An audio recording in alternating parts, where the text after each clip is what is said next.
नमस्कार शेतकरी बंधूंनो, माझ्या यूट्यूब चॅनलमध्ये आपल्या सर्व शेतकरी बांधवांचं मी स्वागत करतो।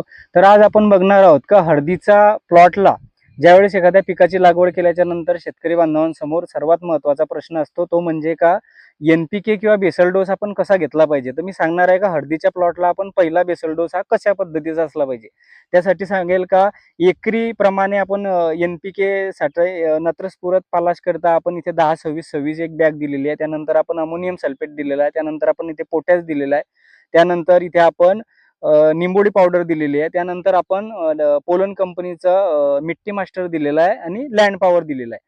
तर ओव्हरऑल जर पाहिलं तर यापणे आपल्याला NPKचा पण रेशो हा कंप्लीट होतोय।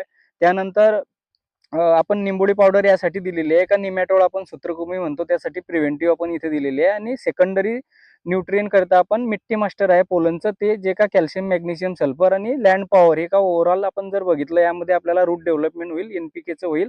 यासाठी मी आवर्जून सांगेल शेतकरी बंधूंनो की आपण बेसल डोसचं नियोजन करता असताना आपण अशा पद्धतीने केलं तरी ते योग्य राहील।